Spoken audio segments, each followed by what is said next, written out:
Welcome to What's on Your Bookshelf, a life and leadership podcast where we live out loud the pages of the books that are on our shelves, with your hosts, Denise Russo and Sam Powell. Hi, everyone. Welcome back. It's another episode of What's on Your Bookshelf. This is our life and leadership podcast where we're living out loud the pages of the books that are on our bookshelves. The book we're reading is called Let Them by Mel Robbins. My name is Denise Russo. My co-host is Sam Powell, and we are exploring this book, how we can let them so we can let ourselves just be. We're in chapter 2, so we're still at the beginning of this book. Sam, I'm really looking forward to digging into some of the science behind how this works. Yeah, I am too. And I mentioned this last time, but as we get deeper into the book, I'm loving it more and more because it is so much more so far. We're only on chapter 2 than I've realized and than I thought it would be going into it. And I really like it. And this chapter to me is really, really important because she talks about how, the let them theory. And we talked all about what that is and what we think about it in the last episode. So if you missed it, go check it out. But this is the other half of this theory. And she said, look, this theory is not just let them, it's let them plus let me. And this really talks about what that means and what that looks like, and talks about where some of this comes from, because she created this because she was curious about, like, hey, this let them thing is working for me and other people. Why is it working for them? And I was so excited as we got into this, and she talks about what the tool is and where it comes from and all this sort of stuff, because all I could do, and I wrote like little checks. I was like, I've studied this, I've studied this, I've studied this, like, yes. And I was like, okay, I understand why this is resonating for me. Like, this book is giving words to experiences I've had in life and things and, beliefs that I've come around to in a really easy and succinct way, which I think I'm just really enjoying it.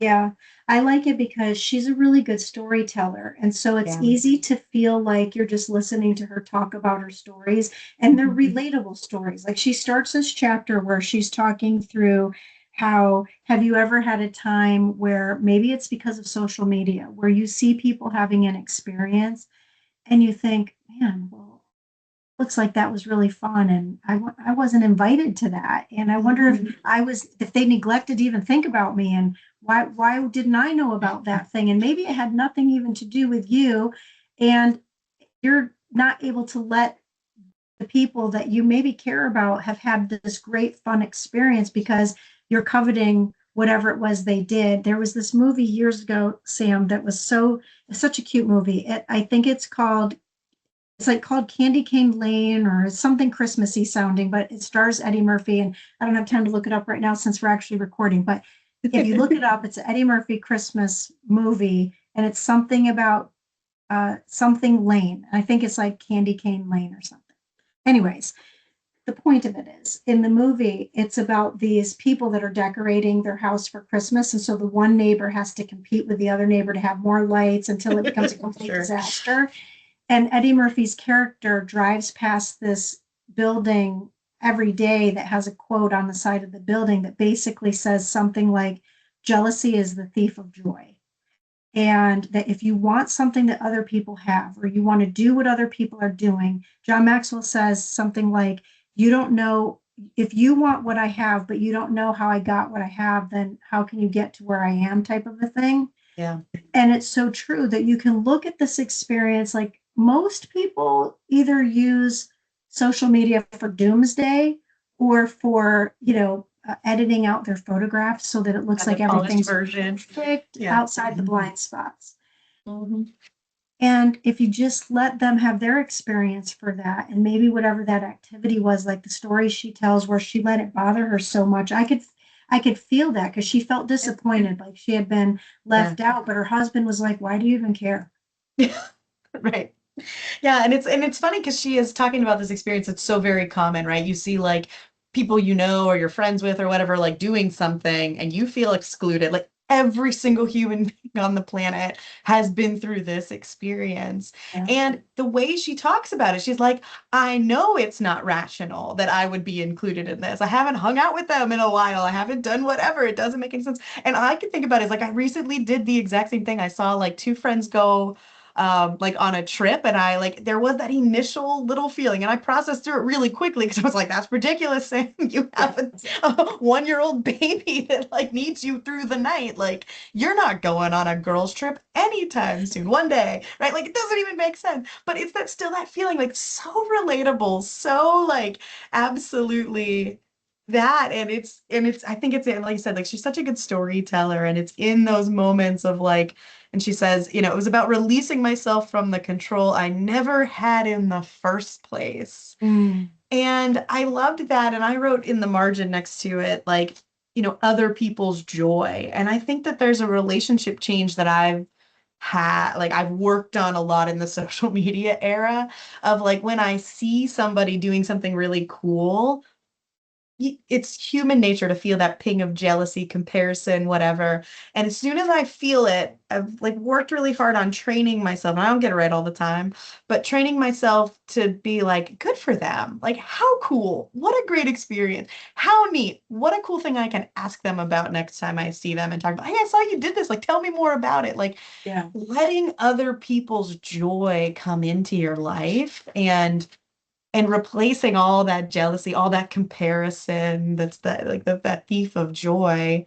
Like, okay, great, good for them, right? Like let them have this cool experience. Let them tell me about it. Let them show it off to the world. Isn't that neat? Let it inspire me to think about what would be cool for me and living it in that space. And I just think that it's such a human experience, especially in the social media age of that comparison and feeling it, but that releasing, right, of something that was never yours anyways, right? And I just love that concept and that idea.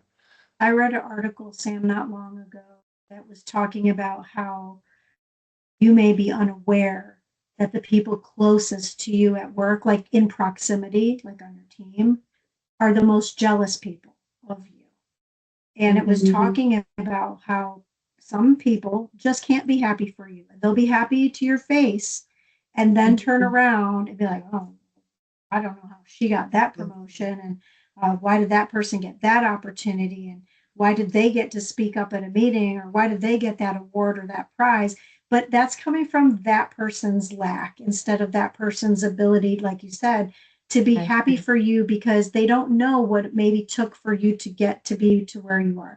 Now, granted, I also have sat in that place where I look at people and think, my gosh, I worked so hard only to watch this person basically take credit.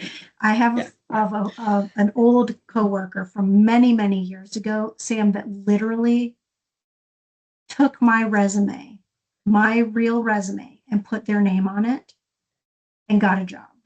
Crazy. It's crazy. And I was so offended by it. And I was so hurt by it. And I was so like angry about it. And I let it come into myself instead of just being like, okay, that person's job that they got, it's not a job that I was looking for. It's not a job I was competing for. Yeah. So they did what they did, and so on them with their values for having done what they did. And when I finally was able to let that go, and I wasn't able to let it go right away by any means. I mean, I was upset about it. Yeah. Once I was finally able to let it go, and then now it's been years later that I've watched, I can now look back and say, wow, I see kind of like maybe why at that time in that person's experience in life, maybe why they did what they did. I still don't justify why they did what they did. Yeah. But they've gone on to live their life's experience. And so sometimes the things that are right in front of our face are the hardest to let go. But if you could step back, take the 20,000-foot view, and maybe just process it in a little bit different way, then it won't feel as bad if there's something around you at work or in your personal circle or on your kids' sporting fields that feel so right in the midst of the moment. Yeah, absolutely. And she talks, like, and again, we've all been through this experience, and oh my God, like, and it gets to that point where, and what I love here, and this is the depth that I was hoping for in this book as we started it, and she gets down to it, is it's like, okay, I'm gonna like let them, like let them have the joy, let them have the fun, let them do whatever. But it's still evoking feelings in me, right? It's still and then she turns to introspection, and it's that, why, what am I feeling? Why do I feel this way? And she doesn't phrase it this way, but like this is really what's happening as I'm reading her story. And she gets back around to like, we're trying to control the situation, right? Because she goes through this whole dialogue of like, did I do something where they don't want to do this? And it's like, it's not about you. This was never about, this trip was never about you. This thing was never about you. And it's funny, like my husband and I have had this conversation a few times. He's all spun up about something going on, like between the two of us in our life, about like a situation that pops up. And he's like over here having an anxiety spiral about whatever it is. And I look at him and I was like, that's not why I did any of this. I was like, this wasn't about you at all. This was about me.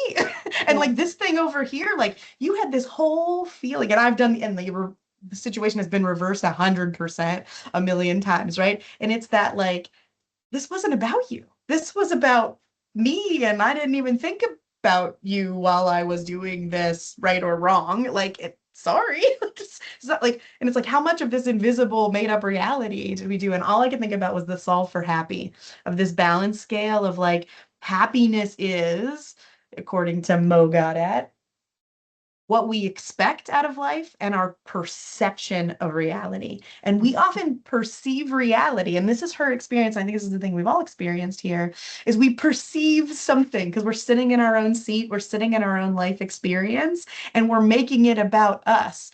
Did they not include me because I did something wrong? Did I make someone mad? Did I do whatever? And it's like, literally none of that is real. We are perceiving this reality that does not exist. And this let them lets it go, but then lets you have space to turn it into introspection. Why did I feel this way? Why do I jump into, did I do something wrong? What does this look like? And she gets around to the argument. I think this is so important.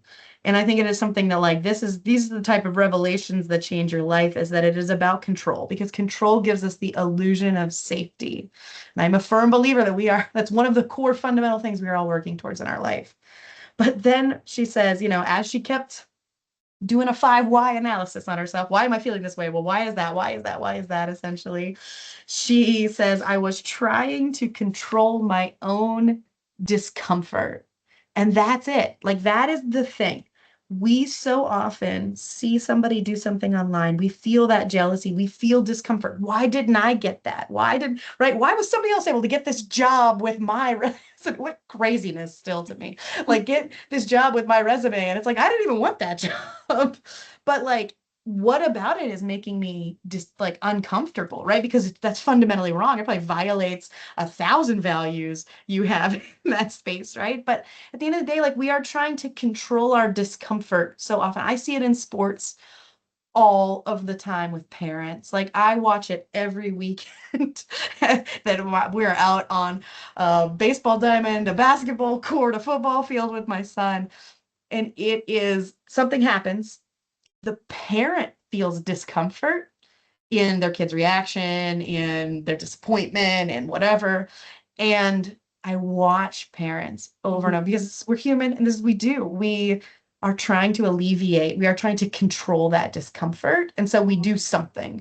We take an action to try to alleviate that because we don't want to sit in the discomfort, right? And so I go over and I talk to my kid through the dugout fence about, okay, just get back in there. You got this, blah, blah, blah, blah. And none of it's helpful. It's actually hurtful in a lot of cases, depending on your kid and how they're wired. And the reason you're doing it is because you are trying to alleviate your own discomfort. And it's being able to sit in patience and our own discomfort that is so vitally important. And I think that's where she's getting to with this let me part of the let them theory. The let them helps you take a step back and kind of disassociate. But the let me helps you embrace what you're feeling and what you're experiencing and finding your ownership and your space in that. And that is a hard thing to do. And I can't wait to see where all this goes with it. But I don't know, this part of this resonated with me so hard because I just see it so often. I like how she says that this let them theory is a tool to implement wisdom, and that wisdom is different than knowledge. Like, you can learn something, that's the knowledge. You can read this book word for word, but if you don't apply it, That's the wisdom part. That's what I love about our show together and why we made a conscious choice, an intentional choice to go deep into these books. And what I loved about this next section was that she's pulling together all these different things that we've been researching now for Yeah. 4 years. Yeah, this is the thing. I was just like, check, check, check, check, check. And I was so like, I started hard and everything. I was like, we've touched on so much of this. Yeah.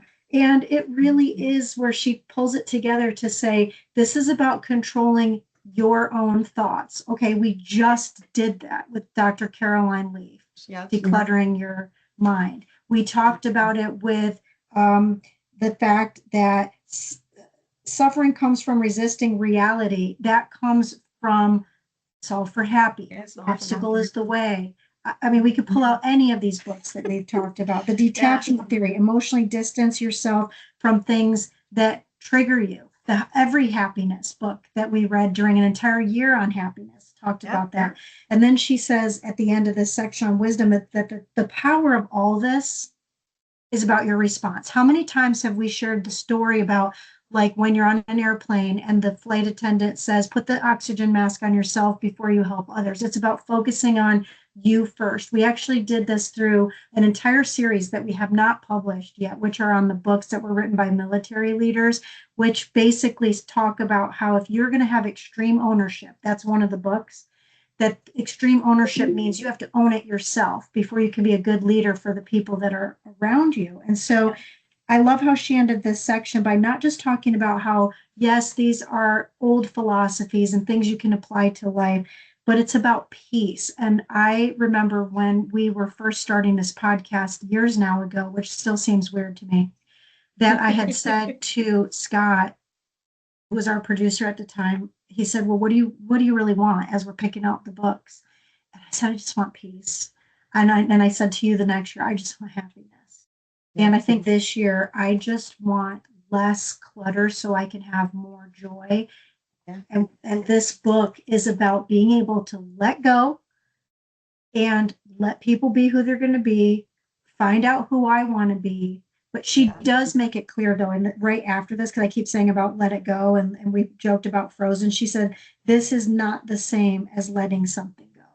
It's actually the opposite. It's about controlling with strength who you are, releasing a grip on other things and other people and the stuff outside the circle of what you can control and focusing in on the things that you can. Yeah, absolutely. And that's such an important part. And I think that's where people are, right, not reading the whole book and then out there in the world talking about this. Or like, as you kind of like half get into this is why reading this book is just so important, because that's the key thing, is that this is not a passive thing. This isn't like, let's just let you go and have your bad behavior and you go off or whatever.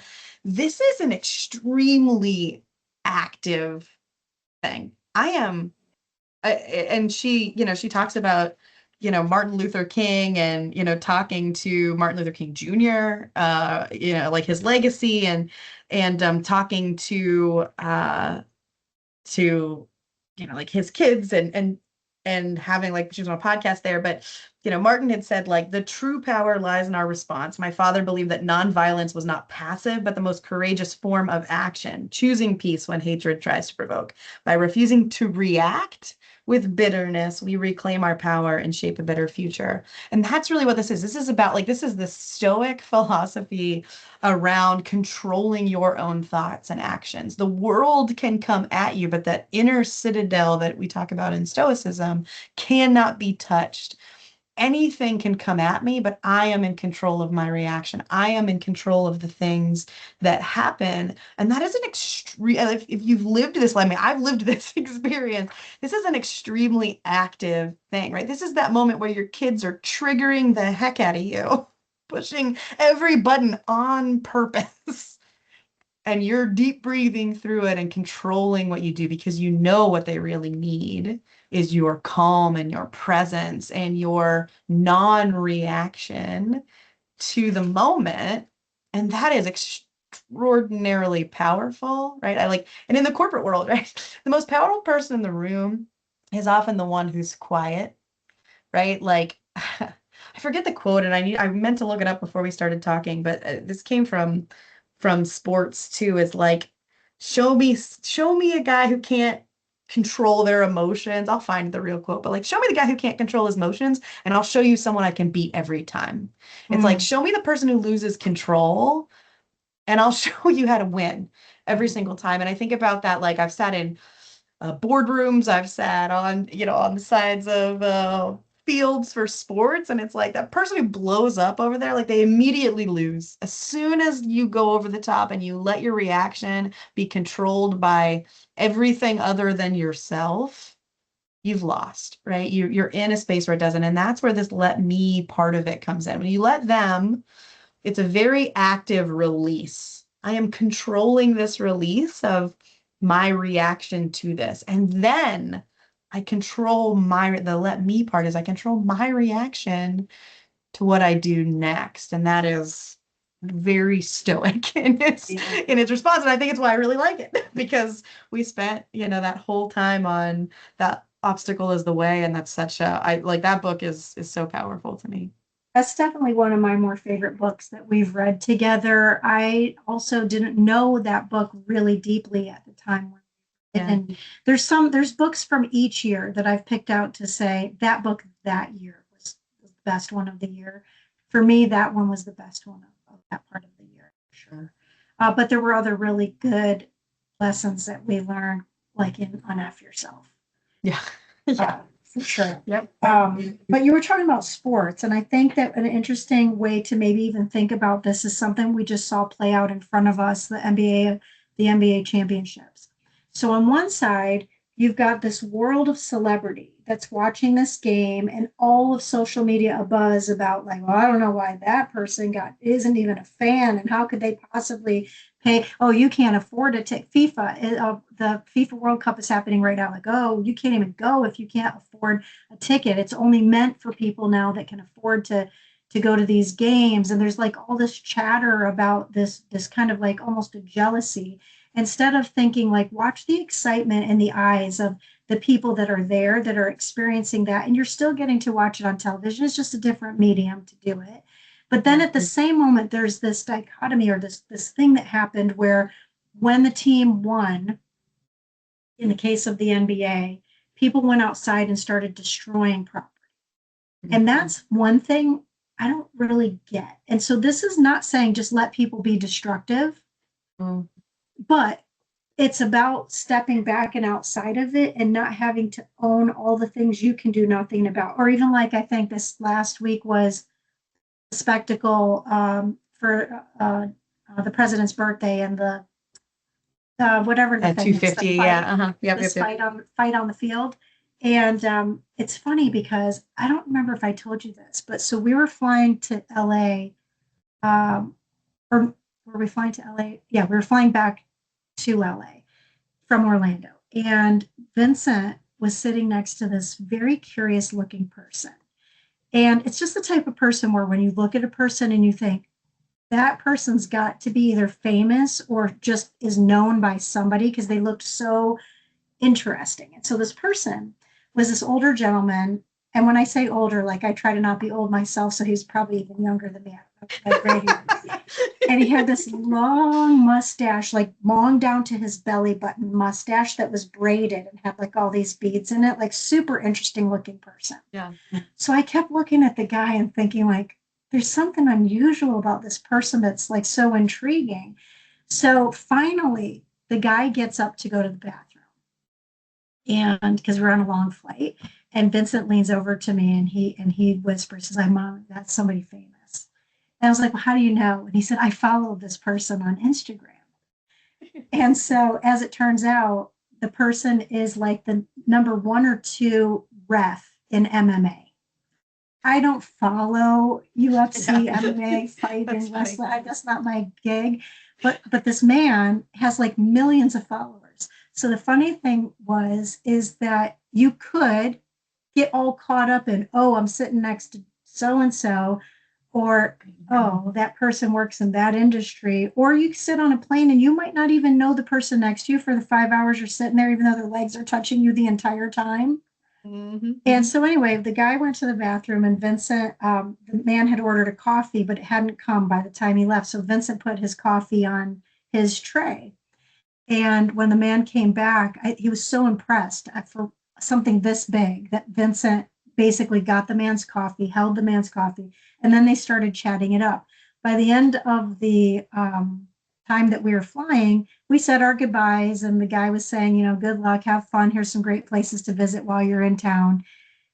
And as we walked out the front door of the airport, it just so happened that he was also walking behind us. And he's like, oh, funny to see you again. And we were having to ride this bus to go to where you go to pick up Ubers. So we sat there and chatted just like he was a normal person, like nothing. And so he ended up saying to Vincent, hey, if you ever want any other food recommendations or anything, just hit me up. And I'm looking at this, and then I'm still not gathering that this man is really, truly as well known as he is. And so we get into the Uber, and Vincent shows me his Instagram. It was like when I tell you, like millions of followers this guy has. Fast forward to this last week, this man was at this thing, this celebration activity, whatever.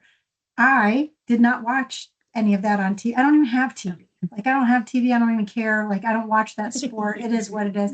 And so, but the media is all abuzz about, all the bad things about it. And this other side is like all the good things about it. And all it does when you don't let people just be is it causes argument. It causes disruption and dissension. And I am not saying to align yourself or be okay with things that are wrong. I'm not saying that.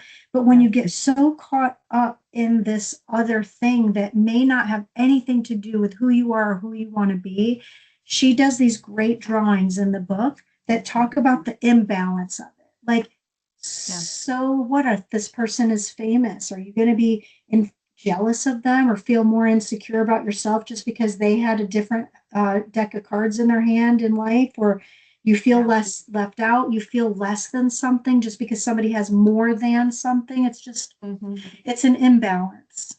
Yeah.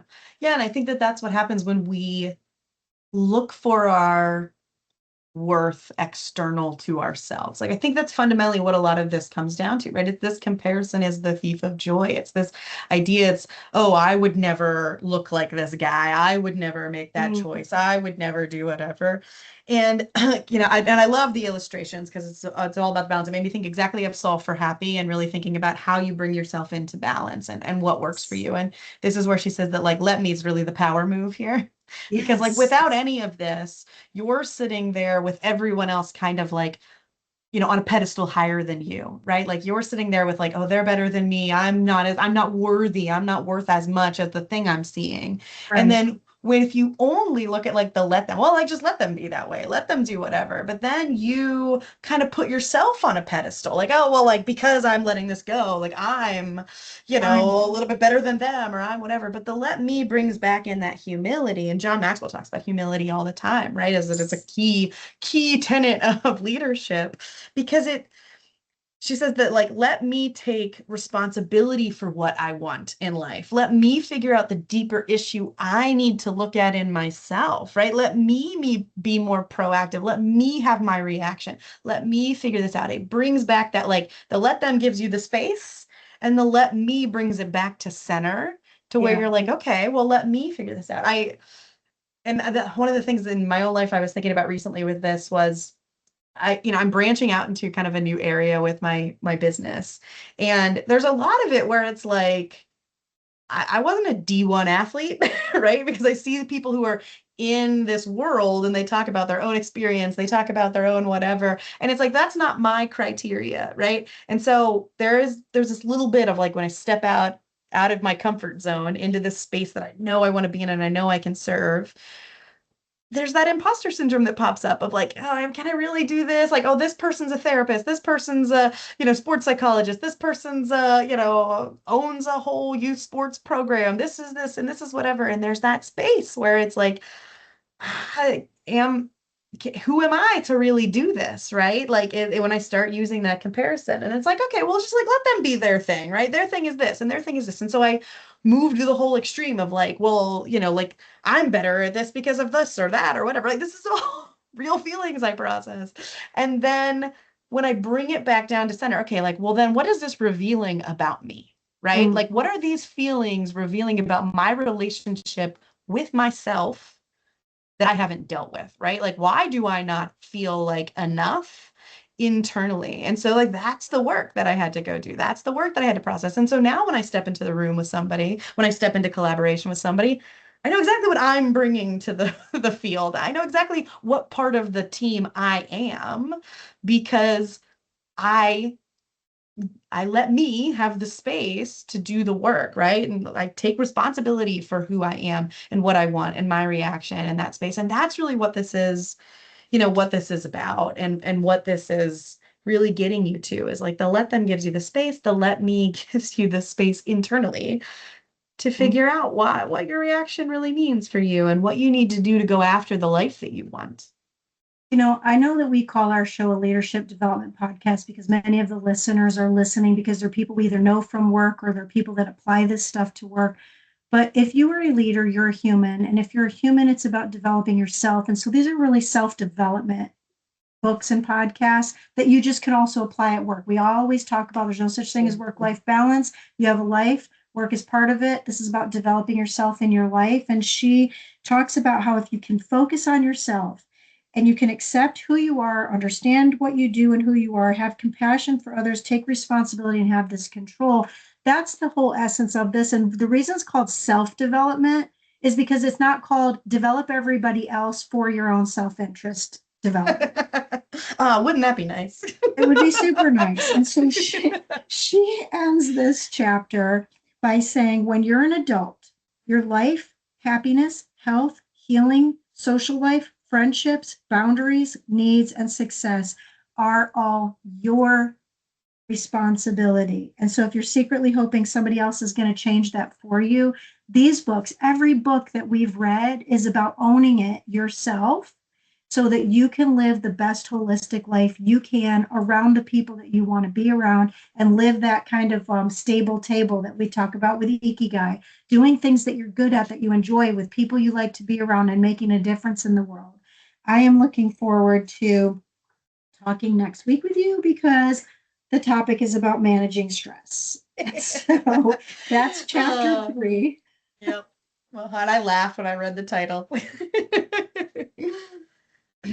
Yeah. So yeah, definitely a good thing. And and I love this little call to action she's got. She's like, the days are over of you looking external here, right? It's time to take full responsibility for your happiness, your dreams in your life. And I always say leadership starts within, right? Anything you want in life starts within, and you've got to work on yourself first. Yes. And foremost, if you want to have any kind of influence in this world over other people, the things you want, the things you really want to get to. And so, yeah, let me, and then let's figure out next week how to manage stress. Should be good. I love that. And we've quoted John a lot today. So I'll just leave us with one more, which is he says, everything worthwhile is uphill. This is not going to be easy.